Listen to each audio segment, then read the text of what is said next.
O nosso bate-papo de hoje é sobre a agenda regulatória. O que foi highlight em 2025 e quais as perspectivas para 2026. E é claro que a gente tem convidados super especiais.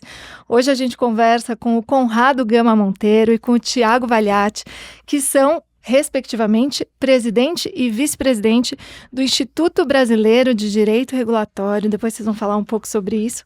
E eu queria agradecer a Itaipu Binacional, que é a nossa patrocinadora desse episódio e que literalmente estão iluminando esse estúdio e inspirando aqui o nosso bate-papo. Conrado, Tiago, muito obrigada por vocês estarem aqui hoje, viu? Obrigado, Isa. Um prazer estar com você, com o Fernando, pessoas que eu admiro muito já de trajetória, acompanho o Infracast há algum tempo já. Fico muito feliz de poder participar, falar de regulação, falar de infraestrutura, falar de projeto. De fato, a gente viveu uma turbulência, como quase todos os anos, né, em 2025, e provavelmente vai se estender aqui para o ano eleitoral de 26.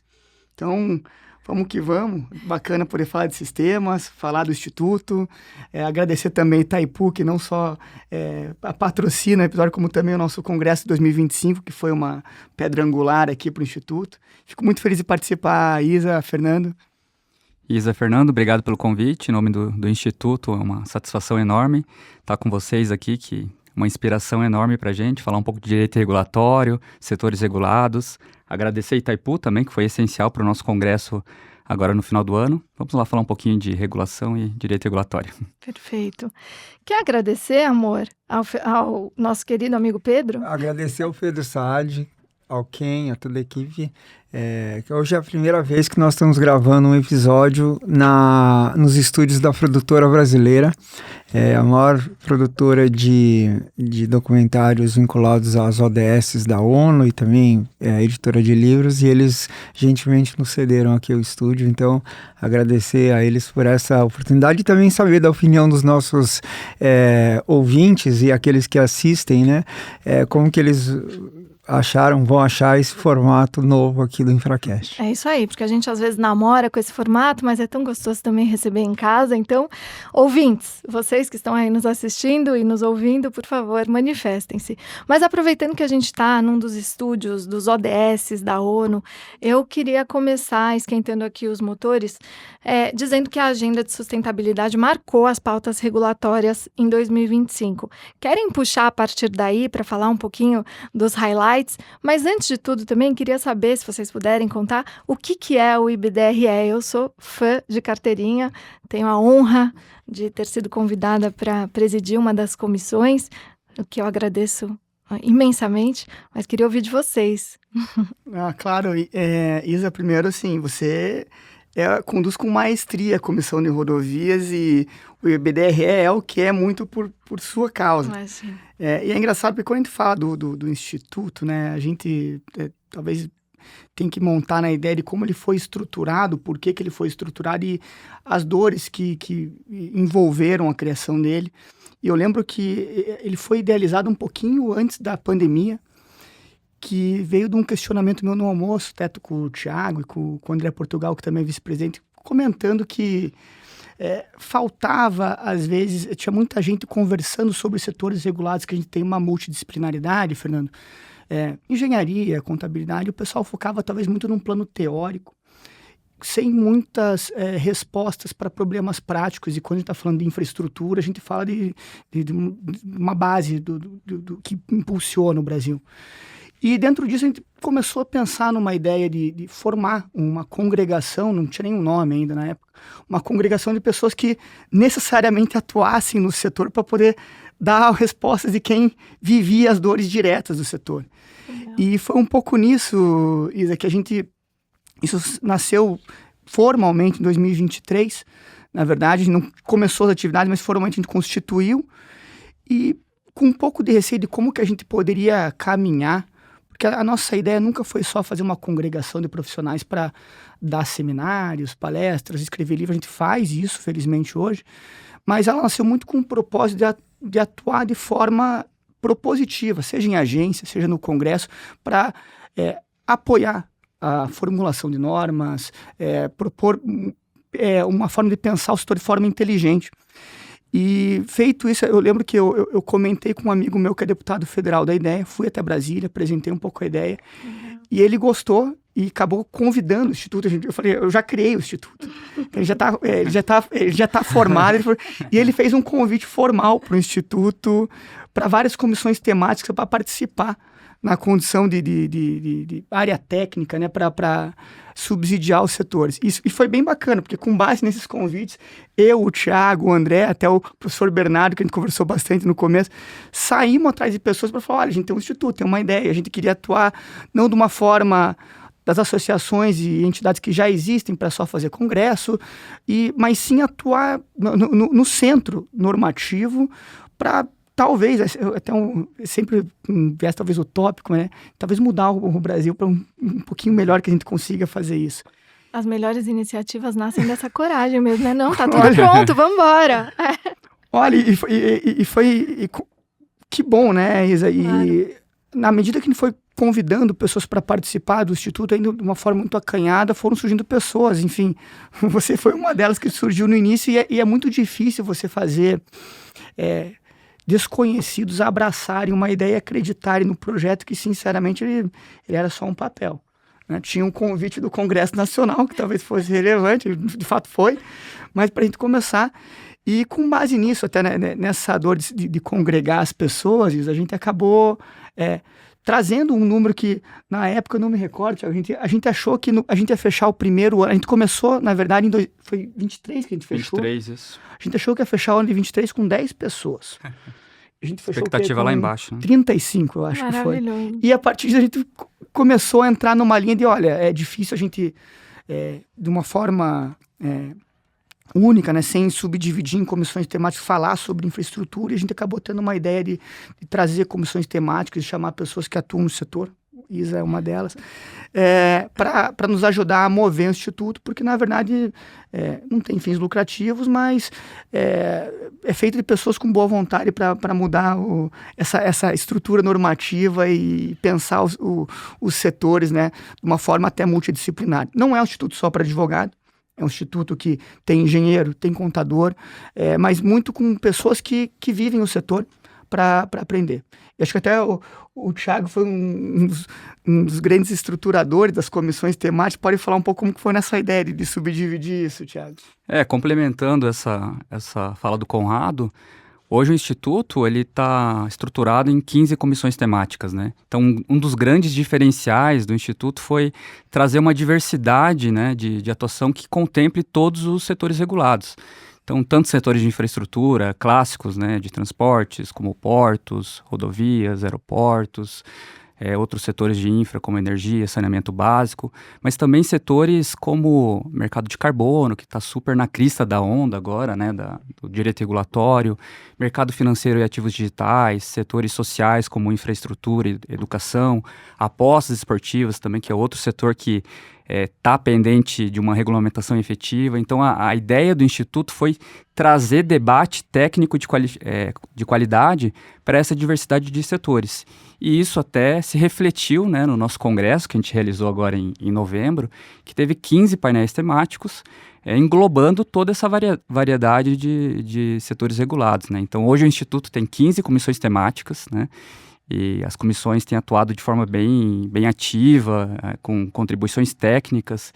É importante essa fala do Conrado, né, que a gente procurou trazer o conhecimento acadêmico e teórico, né, bons nomes, mas para que isso se refletisse na prática do direito regulatório, né, que isso trouxesse, de fato, uma melhoria regulatória para o país.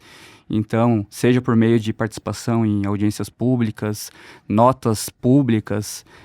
Ano passado a gente lançou, por exemplo, uma nota de apoio à independência da ANEEL, né, que é uma questão super importante nessa pauta, né, da infraestrutura, a independência regulatória, a nota conjunta de apoio às agências reguladoras federais, também em apoio à independência regulatória, participação em audiências públicas, enfim, uma variedade de projetos. A Isa liderando de forma primorosa, né, a Comissão de Rodovias e Ferrovias, lançou já 2 policy papers também no âmbito da comissão, que teve um alcance, assim, incrível, todo mundo compartilhando, debates de alta qualidade, Comissão de Portos também tem sido muito ativa no âmbito do Instituto. Então, são 15 comissões temáticas e a ideia agora para esse ano, a gente vai falar em um pouquinho mais, novos projetos e crescer muito mais com a realização do 2º Congresso. Quer dizer, a gente pode dizer então que a missão primordial do Instituto ela é a de instruir a construção de boas políticas públicas. A gente tem muito ouvinte de governo, gente que trabalha em governo, a Isa fala que eu falo governo e não governo. Ela fala, você fala governo. Eu acho tão lindo quando é um sotaque governo. Que ninguém sabe de onde veio, porque eu sou de São Paulo, paulistano, mas enfim. Uma herança de Minas Gerais, talvez. Talvez alguma coisa, influência do Vale de Jequitinhonha, não sei.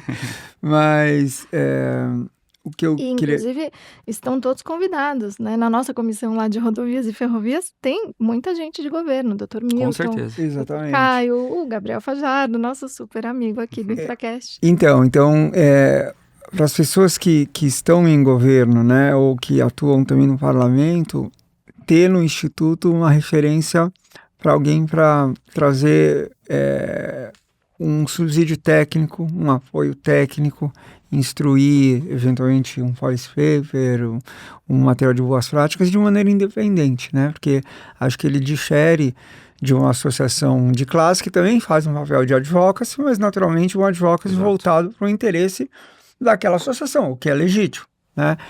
Mas no caso do Instituto não existe essa afiliação, ele é formado por profissionais independentes e então a ideia é instruir boas práticas e de fato a gente não encontra. A gente sabe que tem algumas organizações, instituições que fazem, às vezes você encontra algumas comissões da OAB fazendo, mas de maneira organizada você não tem isso, né? Eu acho que é o único instituto que tem esse papel para o direito regulatório, né? Se eu puder só fazer uma complementação disso que o Fernando falou, com uma experiência prática que eu vivi com Conrado e Thiago, que foi justamente no âmbito da comissão de rodovias e ferrovias, nós estávamos discutindo um dos policy papers. E a orientação do nosso presidente e vice-presidente foi justamente essa, foi, olha, vamos pluralizar o debate com vozes ativas que são de pessoas que estão no governo e também outras que estão, por exemplo, atuando dentro de concessionárias ou numa prática mais privada. E a gente quer englobar tudo isso numa visão equilibrada para poder contribuir da melhor forma possível. E eles nos trouxeram essa diretriz e eu acho que por isso que os policy papers foram tão bem recebidos. Que nada, isso é um trabalho seu. Mas o Fernando tocou num ponto importante, que foi uma preocupação nossa e a gente não pode desconsiderar que quem produz uma política pública, quem atua na parte normativa ou até de fiscalização da regulação, são pessoas, naturalmente, que revestidas de conceitos e preconceitos, né? Enfim, vocês com certeza já lidaram, que dependendo da forma de quem você representa e como você chega para algum tema, a pessoa já fala, a pessoa está puxando a sardinha para esse lado. Então ela já recebe tudo que você for trazer, ainda que seja muito positivo, tá, Isa, Fernando? Sim. Recebe já com um pouco de reserva, ou talvez não dê muita bola. E a ideia de a gente trazer... enviesado, isso é enviesado, Com né? certeza. A gente pega, via de regra, isso acontece na fiscalização, tá? Não necessariamente na produção normativa, mas na fiscalização você fala, olha, se você seguir por essa linha, talvez seja negativo, talvez tenha um impacto, cara, como será que esse pessoal está querendo monetizar, talvez, essa informação? É verdade. Isso acabou se fazendo de forma empírica. É muito engraçado. E quando a gente chega como instituto, você tira essa barreira de um preconceito quando você expõe algum tema, muito por você carregar uma multidisciplinariedade. A Isa comentou bem, o próprio instituto, a própria comissão de rodovias, que tem o Milton, tem pessoas de governo, tem pessoas de mais de um segmento. É muito diferente você chegar trazendo um tema ou numa consulta pública com uma associação de concessionários, vamos assim dizer, que naturalmente vai defender os interesses do concessionário para alguém que quer pensar talvez um pouco da praia da Isa, do verificador independente, pensar o contrato, talvez pensar o projeto em si para ficar melhor, sabe? Verdade. E essa foi uma premissa do Instituto, né, Conrado? Tanto que hoje, como o Conrado bem falou, não é um instituto só de advogados, né, mas temos reguladores participando, servidores públicos, representantes de concessionárias, integrantes tribunais de contas, empresas estatais, engenheiros. Então, é realmente uma composição muito plural, que se refletiu, inclusive, no próprio congresso que a gente realizou, né, nos painéis. O painel de rodovias foi assim, muito legal, porque a gente teve o Marco Aurélio participando como representante, né, da BCR, o Guilherme Tel Sampaio como representante da NTT. Então, a gente conseguiu unir ali o público, o privado, e todos os painéis seguiam essa mesma ótica, né? Então, muito legal essa interlocução do público com o privado. Foi uma surpresa positiva até para nós o congresso, né, Thiago? Que a gente esperava. Sensacional, gente. O que eu acho que a gente pode comentar um pouquinho dos highlights de 2025 para olhar um pouquinho também para 2026, porque 2025 foi um ano movimentado, né? E a gente sabe que quem busca investimento em infraestrutura sempre passa por uma análise regulatória e de segurança jurídica, né? E isso conversa muito com o tema da estruturação das agências, da estruturação de boas normas e de um bom panorama regulatório para se investir ali. Vocês querem, bom, no âmbito das rodovias muita coisa aconteceu, a gente até já comentou um pouquinho, mas querem comentar dos outros setores um pouco? Como vocês preferem fazer? Não, posso comentar alguns setores. É engraçado quando a gente fala de agências, né? Eu sei que tem uma corrente que até fala assim, a regulação é só o que está indo de agência ou regulação pode ser mais ampla, mas não vou entrar no mérito, mas tratando uma forma geral de regulação, né? A gente tem um problema hoje de independência e que acaba sendo até a professora Vera Monteiro trouxe no congresso, que na verdade não é uma discussão de independência, é uma discussão de controle de poder, que é muito mais antiga a criação das agências reguladoras. Que a gente sofre alguns baques aqui nas agências reguladoras. A ANEEL teve esse aspecto aqui, que teve um corte orçamentário, a gente até se posicionou. Conta um pouquinho da posição, Conrado. A gente é contrário aos cortes orçamentários para manter uma independência, porque a ANEEL, assim como a NTT, são agências bem estruturadas, com um corpo técnico rico, agências sérias. E quando a gente perde um pouco essa parte, por exemplo, o próprio corte orçamentário que foi feito na ANEEL acabou reduzindo o trabalho em campo de fiscalização. E a gente teve cenários, por exemplo, que não são novos do ano passado, mas dos apagões, da Enel aqui em São Paulo, que teve eventos climáticos climáticos, que é claro, quando a gente fala dos apagões, cada um joga a culpa. Todo mundo tem um pouquinho de erro, tem o concessionário, tem um pouco a agência, tem um pouco a fiscalização, os geradores. A gente tem um problema muito macro para resolver, que é um pouco onde a gente tenta para tentar solucionar essas linhas. E até falando do setor de energia, que é um setor que eu tenho familiaridade, a gente tem uma regulação via de regra boa por parte da ANEEL, mas a gente acaba tendo alguns atropelos políticos do próprio Congresso tentar legislar em vez de deixar um papel para a regulação, que acaba engessando alguns cenários. E de highlight de 2025, Isa, que acaba até se estendendo até para 2026. A gente teve 2 medidas provisórias a reforma do setor elétrico. Na verdade, tem sido uma moda tentar fazer uma reforma legislativa sempre, que consolidou até na a lei 15.269, se não me engano agora, que foi convertida, né, a MP 1304. E assim, ela fez uma grande reestruturação do setor, foi convertida a MP, agora em janeiro deve ter uma análise dos vetos ali presidenciais, mas eu acredito que isso vai aquecer a discussão na parte regulatória, porque surgem diversos aspectos relevantes que a gente tem na parte de energia elétrica. Tanto na parte de geração, que hoje a gente tem um problema que, olha, eu devo ter começado no setor elétrico em 2016, talvez, e na época a gente falava do fotovoltaico, eólico, ele tinha uma representatividade inferior a 1% na matriz nacional. Hoje chega a um quarto, quase 23%, se não me engano, nos últimos números.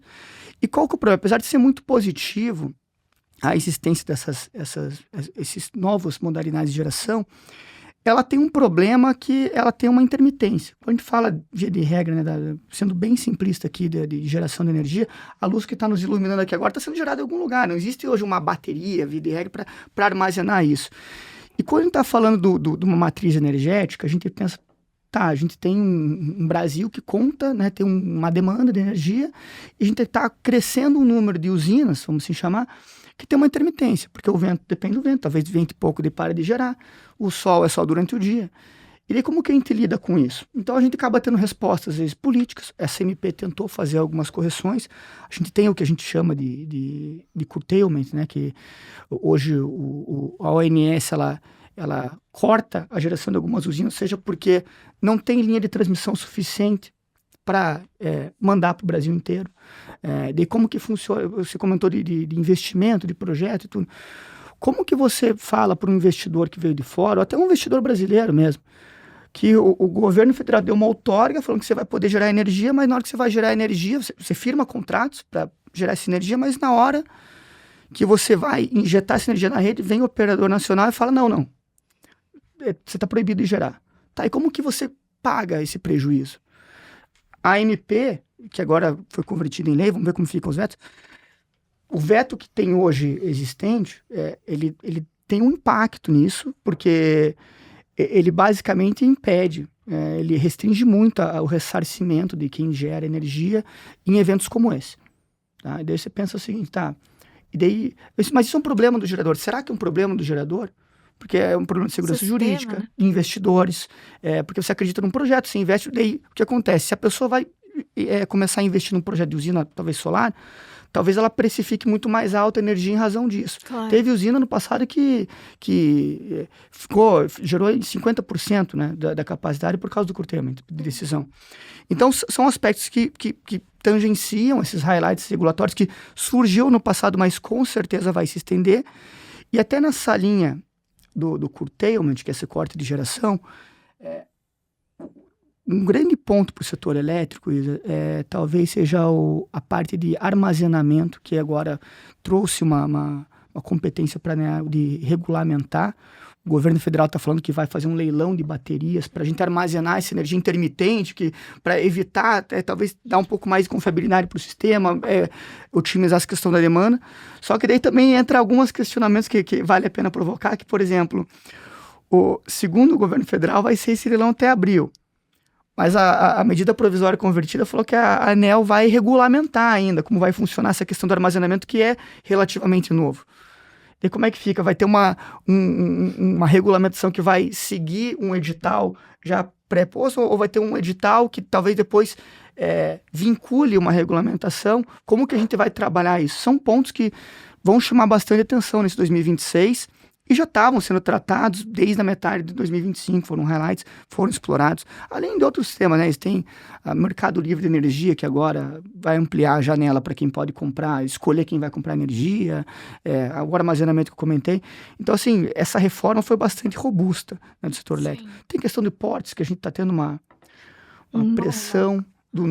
O novo marco, é até engraçado falar de novo marco, porque eu lembro, acho que eu escrevi sobre a nova lei dos portos de 2014, que era de 2013. E agora é a nova lei dos portos. É como se... igual o saneamento, né? Você tinha 2007. Tem, de fato, muitas coisas positivas no projeto de lei, e inclusive aqui é importante, eu queria fazer um destaque aqui para a Comissão de Portos, Cisa, porque, se não me engano, foi em 2014, a comissão do IBDRE enviou uma contribuição para a comissão de juristas do Congresso, e uma dessas contribuições foi acolhida no projeto de lei que, se essa contribuição for aprovada no Congresso, vai ser muito positiva, que envolve a questão da autorização prévia para promover investimento em terminal. Isso veio da Comissão de Portos do IBDRE, que hoje tem um engessamento que os arrendatários, os terminais, quando querem promover algum investimento, precisam de uma autorização prévia, às vezes por uma questão de gargalo, demora 4, 5 anos, a gente sabe da atualização do setor, e com essa previsão que eu espero que passe no Congresso, pelo menos essa que eu vejo com bons olhos, a ANTAC, ela vai atuar muito mais numa linha de avaliar as metas e permitir que o particular faça investimentos sem autorização prévia, desde que cumpra e que vá alcançando as metas ali que são colocadas na agenda de políticas públicas, investimento e regulatórios. A diretriz está dada, né? Enfim, é só tirar as barreiras, porque realmente isso tem atrasado o investimento. Sem dúvida. Eu acho que essa discussão que o Conrado traz, ela é clássica também, né? Enfim, falou de diversos setores, muito bacana, mas uma coisa que eu queria chamar a atenção, e eu converso bastante com o Fernando, é sobre o que vem antes, né? A relação contratual seguida depois de uma regulação que eventualmente vai seguir aquilo que está posto no contrato, ou se primeiro você cria todo um framework regulatório para depois você ter contratos aderentes a isso e como, né, se posicionam as agências frente ao cumprimento dos contratos. Você até mencionou na sua primeira intervenção, Conrado, o livro do verificador independente, e eu sei, quando você falou também de todos esses eventos com as distribuidoras que têm acontecido, né? A Enel foi aí um destaque em São Paulo, como a fiscalização também se coloca ali no emaranhado de 1000 relações que são trazidas na discussão. E sei também que na agenda regulatória da ANEEL está ali a proposta de trazer verificadores independentes para os contratos e não está sendo muito bem aceito pelas distribuidoras não, né? Mas enfim, isso está sendo discutido. Você quer comentar isso? Quer comentar outro que é engraçado que quando a gente fala de distribuidor, né, hoje a gente tem um problema de vários atores do setor, fica muito fácil. É muito difícil, na verdade, você entender de quem efetivamente é a culpa, por exemplo, do apagão de São Paulo. Tem um manejo de vegetação encostou no... Mas de quem tem a responsabilidade por tirar a árvore, o galho que bateu na linha? Pois é. Ou, por exemplo, o Rio de Janeiro tem um problema mais grave ali, que é o problema dos gatos, né? Olha um poste no Rio de Janeiro, tem um emaranhado de gato lá, que é uma perda para a distribuidora, naturalmente compromete uma confiabilidade do fornecimento de energia, só que quando vai a fiscalização, seja da própria, o agente da própria distribuidora, a fiscalização tirar o gato, vem a milícia, uma área e fala, não, a gente vai matar você. Daí como que você convive com isso? Então, assim, é um problema que vai muito além do setor. E, naturalmente, quando dá um apagão, por exemplo, você vai falar, não, mas tem um apagão porque tem o gato e quem tem que resolver o gato é o governo municipal.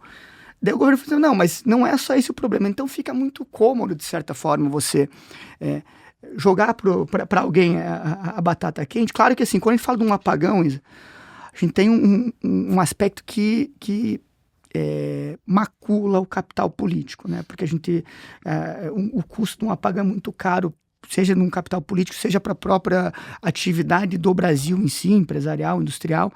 Tanto é que está sendo pauta agora para 2026. Você foi bem, né? As perspectivas para 2026 com certeza vão envolver a Enel, porque, né, assim, tem palanque aí, né? É que se a gente colocar o palanque, é simplista, né? Porque teve um apagão, o que a pessoa vai fazer? Vai bater na porta do prefeito. Que absurdo. Aí o que o prefeito vai falar, eles não fornecem direito. Claro, eu não estou passando pano aqui para nenhuma distribuidora, nem concessão, mas assim, existe uma questão de fiscalização, talvez justamente por poder colocar essa batata quente em outro balaio, talvez exista até uma versão verificador independente e fazer uma análise mais afiada ali, mais dentro de um projeto. Mas, assim, esse é um ponto que com certeza vai chamar bastante atenção.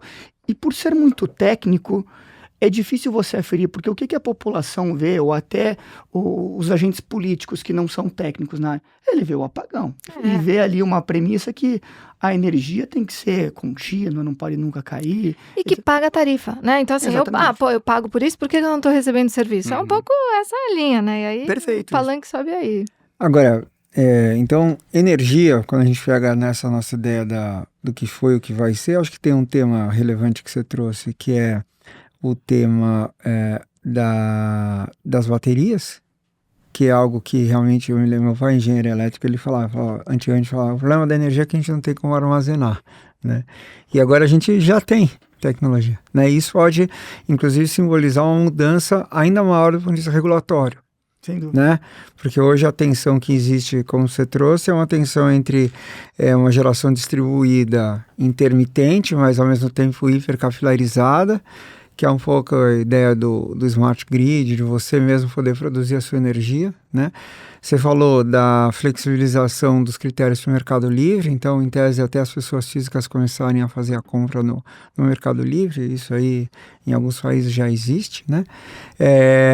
E tem esse tema também da renovação das distribuidoras, né? Quer dizer, para saber se vai renovar ou não o contrato da Enel, o contrato, enfim, da Light, né? Que isso está na pauta. Então, parece que para o setor de energia a gente tem aí 3 batalhas interessantes para serem lutadas. Com certeza, até com essa derrubada ou a manutenção dos vetos presidenciais ali em fevereiro, que imagino que vai acontecer, e a regulamentação das baterias e do que vai acontecer, né, com essa nova legislação, acho que vai ser bem apimentada as discussões dos setores e assim... A BDRE está lá olhando. Com certeza. E assim, infelizmente, toda vez que a gente tem talvez matérias que deveriam ser de competência das agências, com a independência e tudo, quando elas acabam indo para o Congresso, a gente tem um engessamento e uma dificuldade depois de se adaptar nisso e gera necessariamente, acaba gerando discussões judiciais muito por uma falta de verniz ali na hora de estruturar essa norma que causa dúvidas e deixa uma interpretação super ampla. A gente teve isso, o Fernando comentou bem, na geração distribuída, que para ser bem simplista, essas gerações que a gente coloca no telhado de casa, tudo. Porque houve uma discussão muito longa no âmbito da ANEEL, com várias consultas públicas, como ia fazer uma discussão, sobrou para o aspecto político e fizeram o marco da GD. Fizeram uma lei, a 14.300, que na verdade assim, engessa de certa forma a ANEEL nos caminhos que pode seguir, mas dá uma solução talvez política. Foi positivo em alguns aspectos o marco regulatório da GD, mas assim, eu penso que tem aspectos que precisam ser relegados para uma agência reguladora. A Isa comentou muito bem da estrutura do contratual, se isso deve ficar dentro do contrato. Quando a gente fala todo mundo sabe aqui no Infracast, concessão, contrato super longo, super aberto. Vocês que conhecem bem a parte de rodovia, sabe o quanto que não se evolui em nível de tecnologia que você pode permitir. E se você engessa a parte regulatória, seja por uma lei, você acaba impedindo até a inovação, acaba travando o investimento. Então, são pontos que a gente tem que sempre ficar de olho, sabe? Mas aí, então, isso é energia. Agora, quando a gente vem em portos, a gente tem um novo marco legal sendo gestado, né? Que em teoria vai trazer mais liberdade. Que vai trazer mais liberdade para os terminais e para os arrendatários, que eu acho que era um caminho que já vinha desde 2014, né? Você ter um regime de portos, terminais de uso privado, né? Então, acho que isso tende a se intensificar. Infelizmente, eu acho que não está na pauta do governo federal o programa de privatização das autoridades portuárias. Por outro lado, existe uma flexibilização da contratação de mão de obra nesse projeto de lei, né? Que eu acho que é um dos grandes gargalos das autoridades portuárias, que está associado justamente a limitações para contratar mão de obra, o que pode trazer maior eficiência para as companhias docas e, consequentemente, você equilibrar um pouco a pressão para privatizar essas empresas, né? Acho vamos ver o que vai acontecer em Santos, né? Que 2026 é o ano aí, né? Para terminal de containers, do grande vai sair dessa Exato. vez vai. É o 10, vamos ver. Cuja briga está associada a quem pode ou não participar, não é isso? Exatamente. Falando um pouco do panorama dos setores regulados, eu vejo dois pontos, assim, até um tanto contraditórios nessa questão dos setores de infraestrutura, né? Porque, de um lado, a gente tem uma agenda pró-investimento, né, do governo, do Estado brasileiro, né? Que, na verdade, hoje, investimento em infraestrutura não é uma pauta de um lado político, de esquerda e de direita, virou uma questão consensual, né? Investimento em infraestrutura é algo indiscutível para o desenvolvimento, então bom, né? Todos os governos têm investido que não nisso. politizaram isso. Exatamente. Então, a gente vê no atual governo federal quantos leilões que foram feitos na B3 aqui, foi recorde. Praticamente, né? Exatamente. 76. Exatamente. Então, setor de rodovias, agora ferrovias para o ano de 2026 vão ter novos projetos, rodovias, a gente vai ter agora tanto contratos Greenfield, mas também Brownfield, contratos otimizados, como o da Regis Bittencourt, que é um projeto que foi aprovado agora no final do ano, né, com a questão da CSEX Consenso. Então, de um lado, assim, a gente tem essa pauta indiscutível, novos investimentos, nunca se teve tanto projetos em infra, em vários setores, saneamento básico, a gente pode falar um pouco também, mas de outro tem essa questão que é um tanto contraditória, que é ainda um tanto restritivo, né, um olhar restritivo para a questão das agências, com corte orçamentário, então, que prejudica de alguns cargos, que dá uma paralisia decisória de matérias importantes. Isso impacta na segurança jurídica desses projetos, e aí entra, inclusive, o papel, né, do Instituto como trazendo a importância para esse debate de independência regulatória, fortalecimento da regulação, melhoria regulatória.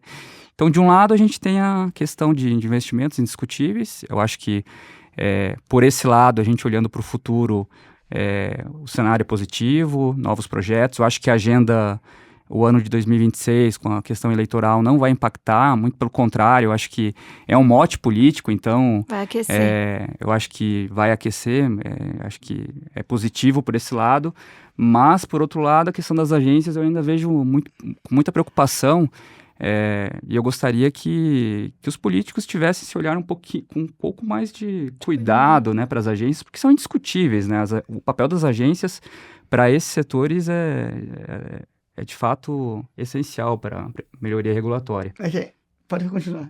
Não, eu só ia falar um pouco do setor de saneamento, né, que a gente vai ter... Agora falando um pouquinho de perspectivas para o ano de 2026, né, a gente vai ter a venda da Copasa, que acho que é uma questão importante para a gente analisar. Aqui em São Paulo também a gente vai ter novos municípios entrando em leilões, né. Setor de aeroportos também a gente vai ter a questão a leilão do Galeão, agora em março, que também vai movimentar o setor. O setor de aeroportos, a gente também tem visto um embate ali entre o poder político local, né, o município do Rio de Janeiro com a ANAC.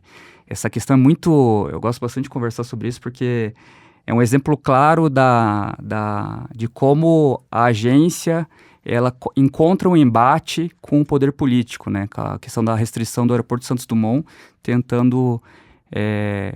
salvar, né, a concessão do Galeão e restringindo voos no Santos Dumont. Inclusive, até escrevi um artigo sobre isso no primeiro livro do Instituto, que é uma arena de debate muito, muito, muito interessante. E no setor de rodovias, então, nem se fala, né, gente? Tem, acho que 14 novos projetos rodoviários para esse ano, como eu falei da Regis Bittencourt, rotas agora regionais também, que tem... O governo federal tem privilegiado essas estradas que são como a Rota do Pequi, para auxiliar, né, na produtividade. Então, se eu fosse fazer um panorama assim, de setores, acho que rodovias com certeza ainda é a menina dos olhos do governo federal, entrando... É o modal mais importante, né? Com se a gente for pensar. Ferrovias agora ganhando também um protagonismo, investimentos como nunca se viu. Saneamento, acho que talvez... a questão da universalização do marco vai ser um ano muito decisivo. E aí, falando de padronização regulatória, eu acho que vai ser um ano muito importante para a gente ver também como que vai ser consolidadas as normas de referência da ANA na questão do saneamento, né? Porque é um debate interessante. Sabe o que eu ia comentar sobre isso do saneamento? Puxando também um tema que tanto o Thiago quanto o Conrado trouxeram aqui.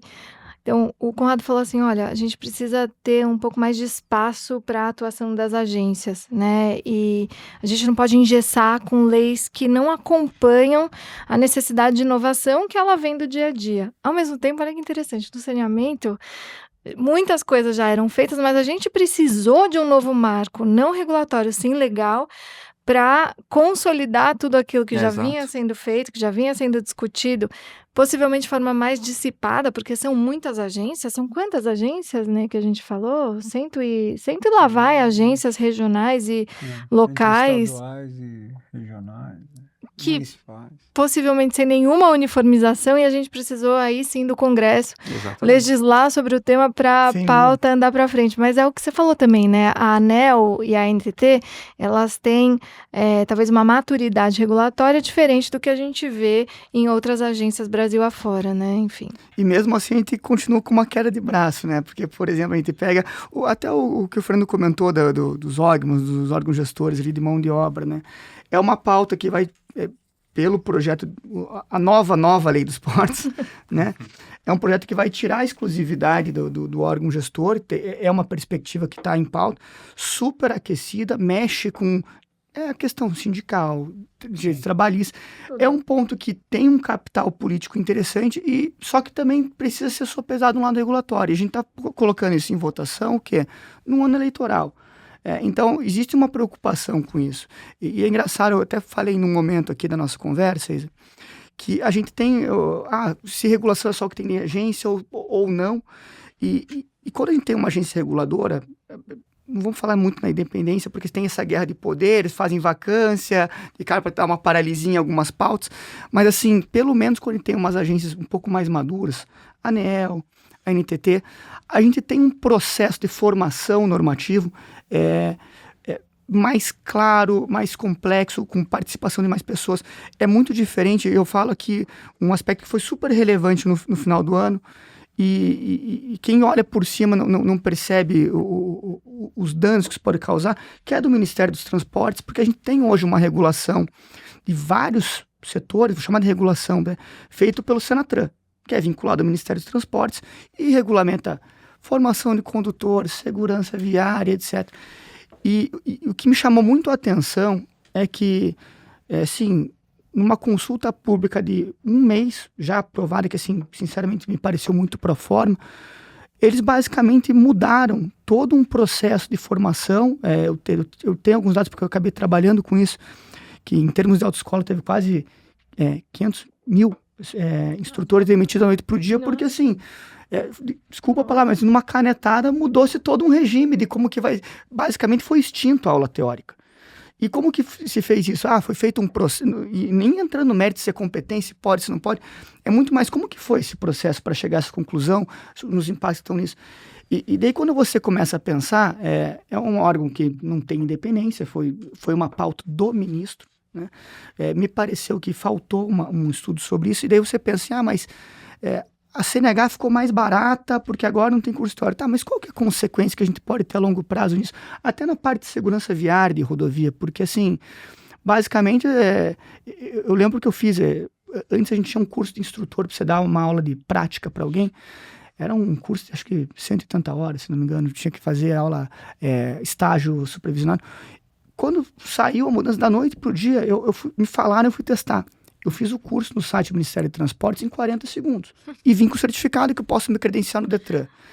Daí você pensa, Você é instrutor, então, de... Agora eu sou instrutor de trânsito. Olha só.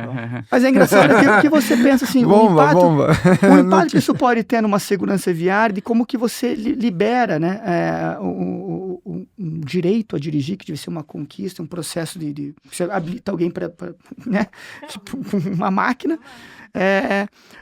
Se você libera como se fosse um direito fundamental a CNH, todo mundo que fez 8 anos pode ter uma CNH, tá? Mas a qual custo que isso pode ter? Qual que é o impacto que isso vai ter em rodovia, em fluxo, em segurança viária? Então, assim, às vezes são decisões com um quê político que pode ter impacto em diversos outros setores vinculados, de alguma forma, ao Ministério do Transporte, que envolve rodovia, envolve questão de política de zoneamento. Então, assim, muda muita coisa. E essa questão da maturidade das agências, que eu vejo de talvez ter pelo menos um freio para pensar. A gente sabe que, às vezes, a agência segura uma pauta porque tecnicamente não faz sentido, mas tem um peso político relevante. Vem o Congresso e acaba botando, às vezes, algum jabuti, alguma legislação, medida provisória para passar isso. Mas, assim, se pelo menos tem um órgão que tem essa competência, que consegue dar um subsídio estruturante para... Se você for fazer uma normativa contrária, você tem que ter um fundamento um pouco mais forte, a gente acaba criando pelo menos um contrapeso nessa linha, sabe? Agora a gente falou de energia, falou de portos, falou de regulamentação de trânsito. Agora, tem uma coisa que aparentemente vai sair esse ano, que é a nova lei de concessões e PPPs. E nós estamos falando, acho que um pouco disso. A gente teve a oportunidade de interagir com o deputado Arnaldo Jardim, que é o pai desse projeto de lei. Entrevistá-lo, inclusive, no Infracast. Que isso faz já 4 anos. A gente precisa lembrar, 4 Fê. anos. 4 ou 5 anos. 4 ou 5 anos. Fomos no gabinete do deputado. Inclusive temos que chamá-lo de novo para ele poder falar. E eu acho que essa é uma pauta riquíssima para o próprio Instituto, né? Com certeza. Porque no final você está fazendo uma mudança estrutural na lei, consolidando um código, quase que um código de concessões e PPPs, né? Porque é um tema que veio sendo criado ao longo dos anos, né? Uma lei de 95, depois uma lei de 2004, quer dizer, e agora você está criando um único documento, um único código, né? Arcabouço. Com certeza. O direito francês faz muito isso, né? Eles vão criando, depois eles consolidam, né? Acho que é um pouquinho o que a gente vai fazer, o que não parece ser um problema, mas vai trazer mudança. Então eu queria ouvir também um pouquinho a visão de vocês 3 aqui, como que vocês veem essa mudança e também o que está previsto aí por parte do Instituto para apoiar nessa regulamentação. Com certeza. a atualização da Lei Geral de Concessões, acho que é uma pauta urgente, né? A gente for ver a lei de 95, nossa realidade, 20, 30 anos, na década de 90, né, quando a lei foi construída, a gente estava em outra realidade econômica, outro contexto, as primeiras concessões de rodovias aqui, primeira rodada saindo, então muita coisa mudou, os contratos... Aquela matriz de risco esquisita que tinha, agora é super simples. O contrato hoje muito mais evoluído, né, muito mais adaptado às tendências internacionais, então eu acho que a atualização da lei é uma questão urgente e também natural que passa por todos os setores regulados, né? Então, ela impacta... E aí entra o papel do Instituto, né, Conrado? Porque não é a comissão de rodovias apenas que vai discutir isso, ou a de portos, ou saneamento, mas, de fato, todos os setores regulados ali que possuem contratos de concessão vão sofrer impacto dessa nova legislação. E, sem dúvidas, o Instituto vai ter um papel primordial através dos debates que a gente tem feito, através de contribuições ao Congresso. Aqui, né, a gente pode falar de contribuições que o Instituto já fez quando foi convidado para a Câmara dos Deputados. Eu cito aqui um exemplo da Comissão de Mercado Financeiro que foi convidada, né, que a gente foi no Congresso em 2024, né? 24. No âmbito ali da reforma tributária, para falar sobre o impacto da reforma tributária na questão dos criptoativos. Então, o Instituto vai se posicionar e vai querer participar desse processo. Eu acho que a legislação, ela necessita de reparos, adaptar as questões, pautas como sustentabilidade, otimização de contratos, né, a questão da repactuação desses contratos. A gente tem visto muita mudança contratual, né? Começou com essa questão da relicitação ali, acho que na lei de 2018, mas agora, ano passado, a solução consensual tem sido muito, muito bem vista, né? Questão ali que eu comentei do Galeão, agora da Regis Bittencourt. Então, eu acho que a lei ela tem que olhar com um pouco mais de cuidado para a solução consensual e encarar esses contratos como efetivamente dinâmicos, né? Não engessados, porque acho que foi um grande erro da lei de 95 ver uma lei ali para aquela realidade engessar para a década de 90 e não se preparar para todas essas mudanças. Se a gente for ver de 90 para cá, o quanto o mundo mudou, né? A gente teve advento de internet, agora inteligência artificial, celular. E em questão de infraestruturas, né, como que isso impacta a questão de resiliência da infraestrutura, eventos climáticos, né, como que isso tem impactado a pandemia, né, como que a pandemia impactou os contratos e como a gente não estava preparado para isso, né, a questão dos reequilíbrios. Então, eu acho que a lei ela tem que ser atualizada para olhar com mais cuidado para todos esses elementos, a questão da consensualidade, eu acho que é muito importante.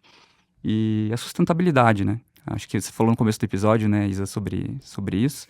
Eu acho que a questão da descarbonização, acho que é muito importante. Hoje os contratos de concessão, eles têm privilegiado isso, né? Inclusive destinado uma parcela para investimentos em descarbonização. Então, eu acho que é uma pauta super importante que o Instituto com certeza vai se posicionar e está totalmente alinhado, né, com o objetivo do Instituto. O que eu acho engraçado é quando a gente comenta de nova lei de concessões ou nova lei de licitações, como acontece, sempre que surge uma nova lei, tem as duas... Não mudou nada e, nossa, foi super relevante, desburocratizou e destravou uma... Então, assim, é difícil dar uma posição, mas o que eu vejo, assim, quando a gente está falando da nova lei de concessões, Fernando, e vocês com certeza viram na pele, né? A gente, por mais que tenha uma legislação, a gente tem algumas... o Brasil vive de legislações esparsas que permitem, às vezes, uma interpretação que alguém puxa um dispositivo ali para acabar atrapalhando alguma modelagem. Eu vejo que quando a gente consegue consolidar num código, talvez a gente consegue sistematizar algo para reduzir a má interpretação, que às vezes são simples má interpretações, às vezes são má interpretações propositais para travar, judicializar. Eu sei que vocês já viram na pele alguns projetos, sei que você quer propor modelagem, formas de contratar algum projeto, teve um tribunal de contas falar, isso não pode, isso eu interpreto dessa forma. Se a gente sistematiza num único código, né, eu vejo que talvez seja a maior vantagem de ter uma uma consolidação disso. E claro que a gente tem que ter mais clareza ainda o que vai ser revogado com isso, o que a gente vai deixar para trás e o que vai se manter só nessa consolidação. Ao meu ver, são as maiores preocupações que a gente tem que ter. Claro que é sempre bem visto quando a gente pensa em atualizar a legislação que envolve questões que tem aspectos da década de 90, questões que envolvem a legislação esparsa, da própria lei de agências reguladoras, e consolida isso num marco. Tá? Mas, naturalmente, quando a gente está falando, e o Fernando comentou muito bem, de uma concessão, que a gente está trabalhando em vários setores regulados, a gente tem que ser generalista de alguma forma para consolidar isso, permitir uma sistematização, né, sem invadir e travar algumas perspectivas. Acho que a gente tem que ter muita clareza do que vão ser as modelagens, como que vão funcionar, prazos, riscos, estruturação dos riscos. Essa consolidação, ao meu ver, é bem necessária nesse momento. Eu acho que assim, tem muitas práticas, né, que vão ser consolidadas também com essa lei, muitos avanços que a gente teve com os contratos, né? Acho que isso é muito importante também, né, para dar mais segurança jurídica, né, mais previsibilidade para investidores, para os agentes privados. Eu acho que a questão de consolidar, acho que é muito importante também. Já tem até a própria NTT, né, Isa, Fernando, que assim, se pegar os contratos que eram produzidos na primeira rodada lá para as contratações, a diferença, a complexidade é absurda. E em âmbito regulatório teve uma consolidação com os AICRs, né? Sem dúvida. Foi fruto aí de muitas discussões. Vocês querem citar algumas das alterações importantes aí da nova lei que vocês acreditam que vai ficar? Não sei. Reajuste anual. A gente pode fazer assim, né? Reajuste anual, verificador independente. Faz um ping-pong. O que você acha? Quer contar algumas coisas aí? O que vocês acham que seria positivo? Sim, reajuste anual, por favor, eu até queria ouvir do verificador independente, eu sei que é a sua praia. Com certeza, autoridade aqui no assunto. Imagina. Não, acho que reajuste anual é uma pauta importante que, enfim, justamente por conta do barulho político que um aumento tarifário pode gerar, muitas agências acabavam não conferindo aquilo que contratualmente era ali estabelecido, né, o reajuste. Inclusive, há uma legislação sobre isso, né, mas enfim. E agora, com a nova lei, se ela for aprovada tal como está, isso fica ali um pouco mais sedimentado e é um direito que as concessionárias vão poder se valer dizendo, olha, independente de ser ano eleitoral ou de ter uma grita política relacionada... judicialização. Devia ser óbvio, na verdade, mas não é óbvio, né? São coisas que, assim, no Brasil a gente precisa escrever que o círculo é redondo, às vezes, para evitar... Mas a questão do reequilíbrio cautelar me parece algo que precisa ser pensado, sabe? Precisa ser levado. A gente sabe que tem já alguns desenhos na própria NTT, aqui em São Paulo, mas são pontos que precisam ser levados em consideração para evitar, às vezes, as medidas eleitorais que travam o reequilíbrio e acabam matando uma concessão, para ser bem sincero. Inclusive, sobre reequilíbrio cautelar, fazer uma propaganda aqui da Comissão de Portos, que lançou um policy paper sobre reequilíbrio cautelar, o impacto no setor de portos. Então, fica puxando, aqui... inclusive, com a perspectiva da NTT. Fica aqui a propaganda para o público ouvir. E também para o nosso, da Comissão de Rodovias, porque fala de reequilíbrio cautelar. A Comissão de Rodovias, inclusive, teve 2 policy papers, né? Tanto de contas vinculadas, quanto agora da... É importante essa conversão entre as comissões. É importante, né? Bom, o Fernando, ele trabalhou no governo Serra, e ele contava que o Serra, enfim, um excelente governador, mas que ele fazia uma gestão por conflito. Então, ele pegava um secretário e depois ele confrontava com outro secretário, criava uma competição entre eles e depois ele simplesmente se retirava. E aí os dois corriam atrás para ver quem que ia entregar primeiro. Enfim, estratégia. Por isso estou dizendo que a Comissão de Rodovias fez 2 policy papers. Mas eu vou fazer uma parte aqui. É muito importante quando você vê, porque...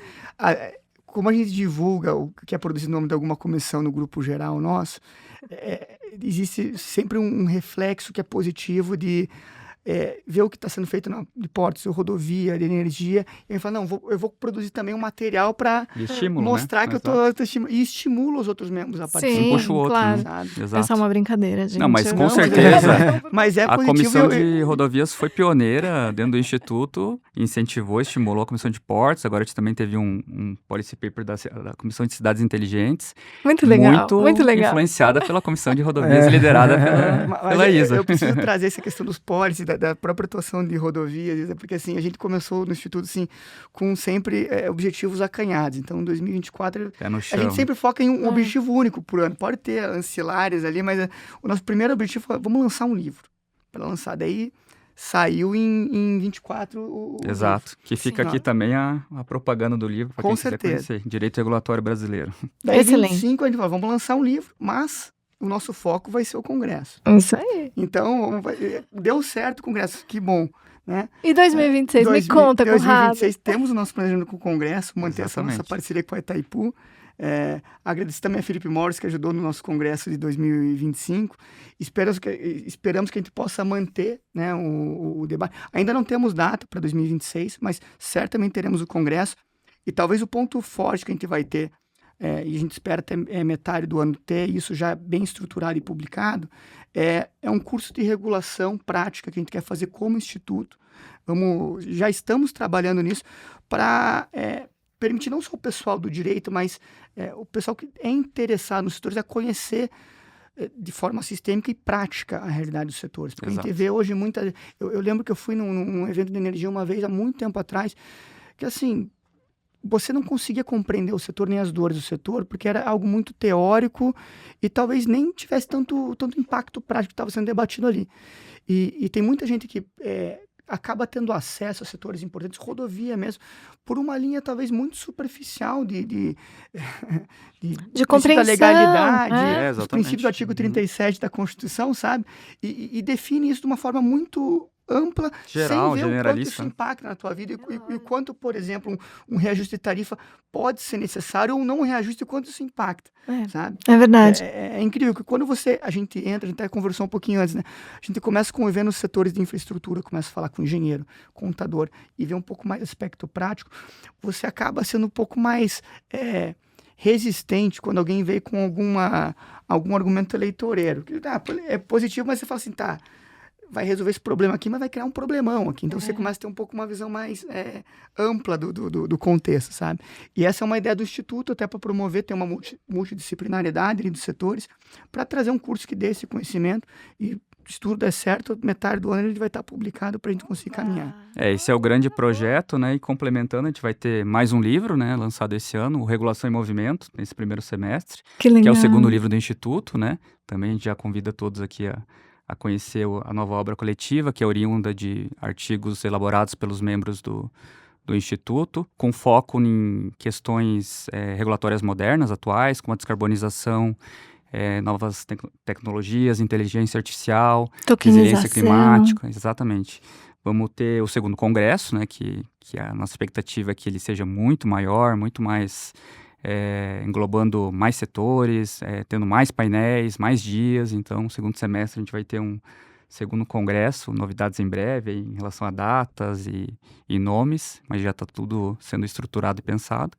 E, sem dúvidas, o curso é o grande objetivo do ano, né, Conrado? Que acho que a gente está bem animado aí para esses novos projetos. Eu já estou ansiosa. Você já está ansioso? Já ansioso. Eu queria concluir esse episódio, primeiro falando que Itaipu Binacional vai ter que patrocinar mais episódios, porque tem tanto que a gente deveria conversar e o assunto está tão rico, mas eu queria realmente concluir esse episódio contando uma história. O Conrado e o Thiago, quando foram fazer a estruturação do evento, sabiam que eu estava grávida de 9 meses, do meu segundo filho, João. E do nosso filho. Deixar claro aqui. E paizão, pai de 4. Entendeu, gente? Aqui um beijo para os nossos filhos todos. É uma tarefa, hein, Fernando? Os cachorros mais que estruturar projeto de concessão.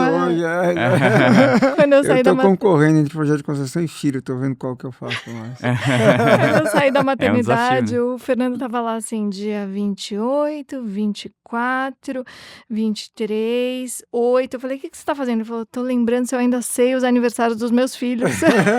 Bastante, né? Mas eu tava grávida de 9 meses do nosso filho, João.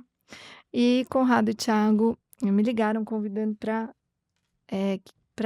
um dos painéis, né? Moderar o painel de rodovias. E eu falei, gente, eu tô grávida de 9 meses. E eles falaram, a gente não tá grávida, mas a gente tá te convidando. Eu não entendi. Tá bom, venha. E eu achei isso muito emocionante, porque realmente, enfim, em outras situações, se não fossem vocês, possivelmente a pessoa já veria isso como um óbice per se. E não é, né? No fim das Não, contas. com certeza não é, com De certeza. forma... Você é um grande exemplo disso, né? Imagina, né? Imagina. Não tinha pessoa melhor ali para liderar esse painel e uma pena que acabou não dando certo por conta de imprevistos, mas com certeza vão ter outras oportunidades esse ano. O convite está renovado. Oba! Então, fechado.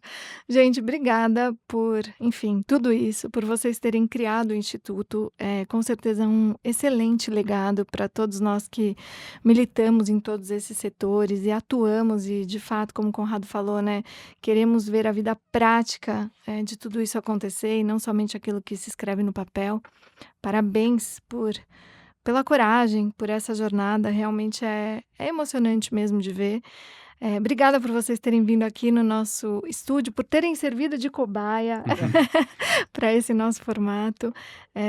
Enfim, eu estou aqui muito, muito feliz com a nossa conversa. Que papo gostoso.